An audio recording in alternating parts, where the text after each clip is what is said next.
Hello दोस्तों, कैसे हैं आप सब। स्वागत है आपका मेरे इस यूट्यूब चैनल और आईएएस में।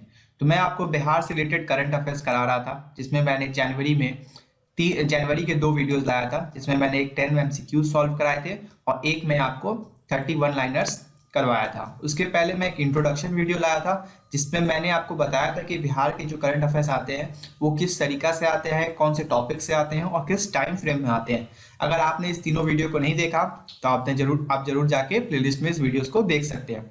आज मैं आपको नवंबर के करंट अफेयर्स कराऊंगा, जिसमें मैं आपसे 10 एमसीक्यूज पूछूंगा। इसके बाद एक और इसका पार्ट 2 आएगा, जिसमें मैं 10 एमसीक्यूज और पूछूंगा। आप अपना जो स्कोर है कमेंट सेक्शन में बताएं, और अगर आपका स्कोर 8 या 8 से कम है तो आपकी तैयारी वीक है। इस पे फोकस करें और मेरे सीरीज को जरूर देखें, क्योंकि आप इसे लाइक करेंगे, कमेंट करेंगे तो मुझे अच्छा लगेगा और मैं और भी वीडियोस बनाने का मुझे प्रोत्साहन होगा। चलिए शुरू करते हैं। Who is the chairman of the EBC Commission constituted to assess the political backwardness of the extremely backward caste in urban local bodies? शहरी स्थानीय निकायों में अत्यंत पिछड़ी जाति के राजनीतिक पिछड़ेपन का आकलन करने के लिए गठित ईबीसी आयोग के अध्यक्ष कौन है? तो ये क्वेश्चन काफी इंपॉर्टेंट है, जिसमें हम आपसे पूछा जा रहा है कि जो ईबीसी कमीशन है इसके चेयरमैन कौन है। यही इस क्वेश्चन का मतलब है। अब आप ऑप्शन देखिए, mister Sanjay Kairol, mister HR. Srinivas, mister Phagu Chauhan और मिस्टर नवीन चंद्र आर्या। तो इसका आंसर होगा मिस्टर नवीन चंद्र आर्या जी। आप क्वेश्चन जब मैं पढ़ लूँ उसके बाद आप पॉज करके इसको अटेम्प्ट कर लीजिए, क्योंकि मैं इसे आंसर डायरेक्ट बताते चला जाऊंगा। अब आपका काम है कि आप ये देखें कि मिस्टर संजय कैरोल जी बिहार में किस पोस्ट पे हैं, एच.आर. श्रीनिवास जी किस पे हैं, फागू चौहान तो आपको पता है कि गवर्नर है। अगर ये भी नहीं पता है तो जरूर आपको पता कर लेना चाहिए, क्योंकि लास्ट प्रीलिम्स में ये क्वेश्चन आ चुके हैं। एच.आर. श्रीनिवास मैं बताऊंगा तो वो है चीफ इलेक्टोरल ऑफिसर बिहार के, और ये आपको पता करना होगा कि संजय कैरोल जी कौन है। आसान है, आप गूगल करें, आपको याद रहेगा और मुझे भी याद हो जाएगा। कमेंट सेक्शन में अपना आंसर जरूर बताएं। नेक्स्ट, तो ये थे हमारे डॉक्टर नवीन चंद्र आर्या जी। तो 19 अक्टूबर 2022 को पटना हाईकोर्ट के ऑर्डर को कंप्लाई करने के लिए ये कमीशन का गठन हुआ था। ऐसे ये कमीशन 2005 से ही एग्जिस्टेंस में रहा है। तो पॉलिटिकल बैकवर्डनेस जो है एक्सट्रीमली बैकवर्ड क्लास का अर्बन लोकल बॉडीज के इलेक्शन में उसको सर्वे करने के लिए इसका गठन हुआ था। तो अभी जो इश्यूज आ रहा है, तो हुआ क्या था कि इसको अगर हम अच्छे से समझें तो स्टार्टिंग में बिहार ने कुछ ऑर्डिनेंस पास किया था और उसमें अमेंडमेंट्स लाए थे। उसमें क्या था कि जो प्रेसिडेंट और वाइस प्रेसिडेंट जो होते हैं उनका भी इलेक्शन जो होगा वो पीपल खुद करेंगे। हम खुद अपना जो हेड होगा म्यूनिसिपल हेड उसको चूज करेंगे। इससे एक क्वेश्चन बनता है कि जो हमारे म्यूनिसिपल कॉर्पोरेशन है वो कितने हैं। तो बिहार में टोटल 19 म्यूनिसिपल कॉर्पोरेशन है, 18 म्यूनिसिपल काउंसिल्स है और लगभग और टोटल 155 नगर पंचायत है। ये भी एक फैक्ट हो गया जो आपको याद करो कि लास्ट एमसीक्यूज में जनवरी में भी मैंने ऐसे पूछा था सीतामढ़ी के बारे में, वो कौन सा म्यूनिसिपल कॉर्पोरेशन बना था। अभी भी इश्यूज चल रहे हैं और दो इलेक्शन डेट अनाउंस हो चुके हैं, लेकिन लेट्स सी क्या होता है। अब और इम्पोर्टेंट क्या है, हेड तो आपको पता चल गया कि नवीन चंद्र आर्या जी हैं। अदर मेंबर्स भी आप देख लो, अरविंद निषाद जी, ज्ञान चंद्र पटेल जी, तारकेश्वर ठाकुर। ठीक है, तो ये काफी इंपॉर्टेंट क्वेश्चन है और अगर बीपीएससी चाहे तो इसी क्वेश्चन जरूर पूछेगी। इसका हिंदी का अनुवाद है, आप हिंदी में भी इसे पढ़ सकते हैं।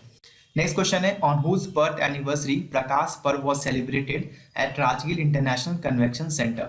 तो राजगीर इंटरनेशनल कन्वेंशन सेंटर में जो प्रकाश पर्व मनाया गया, ये किसका बर्थ एनिवर्सरी था? गुरु नानक देव, गुरु गोविंद सिंह, गुरु तेज बहादुर या गुरु अर्जन देव? तो इसका आंसर है गुरु नानक देव। तो ये कौन सा एनिवर्सरी था? 554वां बर्थ एनिवर्सरी था गुरु नानक देव जी का, जिसे प्रकाश पर्व की तरह हम सेलिब्रेट किए। कहाँ पे? राजगीर इंटरनेशनल कन्वेंशन सेंटर में। नेक्स्ट क्वेश्चन है, which of the following personalities of Bihar has been awarded the prestigious Skoch award as well as the Skoch order of the merit award?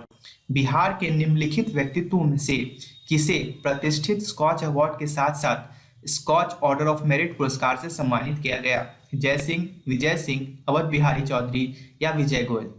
तो इसका आंसर है जय सिंह।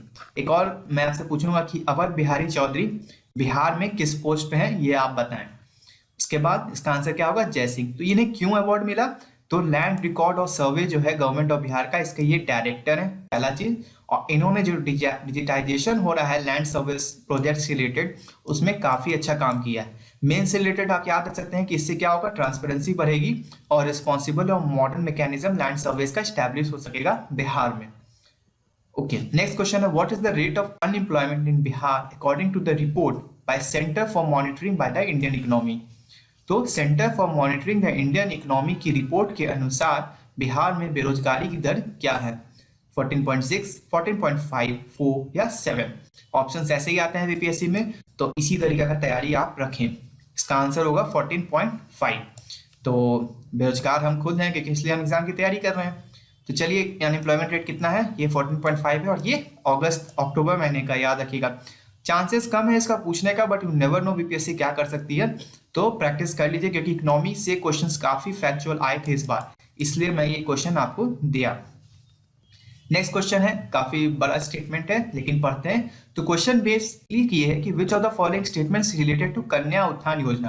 तो कन्या उत्थान योजना से ये 3 स्टेटमेंट है, आपको बताना है कि ये तीनों स्टेटमेंट या तो सही है या तो गलत है। पहला स्टेटमेंट क्या है, at the time of birth of a girl child ₹2000 is provided to parents, then ₹1000 after attaining 1 year. लड़की के जन्म के समय माता पिता को 2000 रुपए प्रदान किए जाते हैं और फिर 1 वर्ष प्राप्त करने के बाद, 1 वर्ष के बाद 1000 रुपए प्रदान किए जाते हैं। ठीक है, next, the state government provides ₹2000 incentive to parents after completion of the whole immunisation after 2 years. राज्य सरकार 2 साल बाद पूरे टीकाकरण को पूरा करने के बाद माता पिता को 2000 रुपए की प्रोत्साहन राशि प्रदान करती है। Unmarried girls who complete intermediate will receive 25,000 after graduation और 50,000 रुपया मिलेगा गवर्नमेंट से। इंटरमीडिएट के बाद 25,000 और ग्रेजुएशन के बाद 50,000। ठीक है, तो हिंदी में पढ़ने की जरूरत नहीं है, मैंने हिंदी में आपको समझा दिया। तो ये 3 स्टेटमेंट हैं, तीनों फैक्ट्स हैं और तीनों आपको पता होना चाहिए। किसी भी एक से बीपीएससी क्वेश्चन बना के आपसे पूछ सकती है क्योंकि जो योजना रिलेटेड है ना वो बहुत इंपॉर्टेंट है। लास्ट में आप पूछते हैं अरे योजना बता दो, योजना बता दो, लिखो मैं बता रहे हैं तो याद कर लो अभी। चलो, इसका आंसर क्या है, all of the above are correct. ठीक है, तो आसान क्वेश्चन है ना, ऑल ऑफ द अबव का। नेक्स्ट में देखते हैं। तो ये स्कीम देखो पहले का है ना, अप्रैल 2018 में ही है। क्यों हुआ, socio economic empowerment of women. तो अगर आपसे पूछा जाए ना बिहार में सोशियो इकोनॉमिक एम्पावरमेंट के लिए क्या चल रहा है, तो हम कह सकते हैं कि इस टाइप का स्कीम्स बिहार गवर्नमेंट चला रही है जिससे बिहार के कन्या का उत्थान हो सके। ठीक है, around 1.4 crore girls will be provided support with this scheme in this present financial year, government का टारगेट है। ठीक है, और ये 3 स्टेटमेंट है। चलिए आगे बढ़ते। इसमें एक और था, वो मैंने स्टेटमेंट क्वेश्चंस में नहीं दिया था। तो अंडर कन्या पोषक अभियान, मतलब कपड़ा से रिलेटेड अभियान, ₹600 every year for girls 1 to 2 girls, 1 से 2 साल के लिए, फॉर यूनिफॉर्म या 1 से 2 क्लास वालों के लिए 700, 3 से 5 और 1000, 6 से 8, फिर 1500, 9 से 12। तो ये एक और डेटा था। तो ये 4 स्टेटमेंट था, ये चारों डेटा आप याद करके रखिएगा। और ये स्कीम का क्या नाम था, एक बार मैं आपको रिवाइज करा दूं, कन्या उत्थान योजना। ठीक है, आगे बढ़ते हैं। Which of the following person was honored with the 2022 Dinanath शरण सम्मान अवार्ड। तो निम्नलिखित में से किसे 2022 दीनानाथ शरण सम्मान से सम्मानित किया गया, प्रोफेसर सुधा सिन्हा, माधु कंकरिया जी, माधव हाड़ा जी, प्रोफेसर रामदास मिश्रा। तो इसका आंसर होगा प्रोफेसर सुधा सिन्हा। एक और क्वेश्चन आपसे मैं पूछूंगा कि ये माधव हाड़ा जी को क्या मिला, कुछ 32वां मिला है, क्या 32वां है ये आपको सर्च करना होगा। चलिए, तो the correct answer is professor Sudha Sinha, तो इनको मिला है। ठीक है, कौन देता है ये अवार्ड देख लेते हैं, चित्रगुप्त सामाजिक संस्थान पटना। अब कौन है सुधा सिन्हा जी, एक फिलोसफर है, पोएट है और ये चेयरपर्सन है department of philosophy at Patna university से। अवार्ड में क्या मिला, 11,000 रुपया मिला with a citation and a floral garlands. चलिए आगे बढ़ते हैं। एक और योजना से रिलेटेड है, Lakshmi Bai social security scheme. तो कौन कौन सा स्टेटमेंट सही है, डायरेक्ट आते हैं। It covers all widows above 18 years of age in the state। यह राज्य में 18 वर्ष से अधिक आयु के सभी विधवाओं को कवर करता है। Okay, the annual family income must be below 1 lakh. परिवार की वार्षिक आय 1 लाख से कम होनी चाहिए। Widows above 18 years get ₹500 per month of financial assistance from the state. 18 वर्ष से अधिक उम्र की विधवाओं को राज्य सरकार से वित्तीय सहायता के लिए प्रत्येक माह 400 रुपया मिलता है। और आप कह दीजिएगा कि तीनों सही है तो गलत हो जाइएगा, ये जो स्टेटमेंट है ना ये गलत है। देखिए, इनकम जो है ना वो 60,000 से कम होनी चाहिए, बाकी सब सही है। स्कीम याद रखिएगा, लक्ष्मीबाई सोशल सिक्योरिटी स्कीम, इसके पे था कन्या उत्थान योजना। तो 2 स्कीम मैंने आपको याद कराई। इसके बाद है which of the following person was honoured with the तिरुत सम्मान साहित्य सम्मान अवार्ड। देखिए इस टाइप का अवार्ड्स बहुत इंपॉर्टेंट है, बहुत बहुत ज्यादा इंपॉर्टेंट। प्रोफेसर सुधा सिन्हा, ये तो चलिए आपको पता होगा कि नहीं होगा, क्योंकि आपने क्वेश्चन पहले इससे अटेम्प्ट किया। मधु कंकरिया जी, डॉक्टर अभिलाषा या प्रोफेसर रामदास मिर्सा। तो इसका आंसर होगा डॉक्टर अभिलाषा जी। तो इन्हें तिरुत साहित्य सम्मान 2022 से सम्मानित किया गया इनके स्टोरी कलेक्शन ओ चौरी के लिए। ये कौन है? ये प्रोफेसर है सीएम कॉलेज दरभंगा की, और ये सीतामढ़ी डिस्ट्रिक्ट से रहती हैं, और इनका अवार्ड जो अनाउंस हुआ था वो मिथिला कल्चरल काउंसिल के द्वारा हुआ था। चलिए, विच of the following person was honoured with the national Florence Nightingale award 2021 by the president of India. ये थर्ड क्वेश्चन है अवार्ड से रिलेटेड, ठीक है। अब एक चीज तो आपको पता चल गया कि डॉक्टर अभिलाषा नहीं है, प्रोफेसर सुधा सिन्हा नहीं है ना। अब बचा माधु कंकरिया जी और सबरून खातून। तो आप अटेम्प्ट कीजिए, इसका आंसर होगा सबरून खातून जी। तो इन्हें मिला। ये कौन है? ये ऑक्सिलरी नर्सिंग मिडवाइफ है प्राइमरी हेल्थ केयर सेंटर जो है दरभंगा में, और इन्होंने मैक्सिमम वैक्सीनेशन किया है कोविड पैंडेमिक के दौरान। बहुत अच्छा बात है। और ये अवार्ड इंस्टीट्यूट वाला 1973 में कौन किया था? Ministry of health and family welfare. चलिए आगे बढ़ते हैं। लास्ट क्वेश्चन है हमारा इस वीडियो का, which of the following district of Bihar tallest Shiva statue in Bihar has been constructed.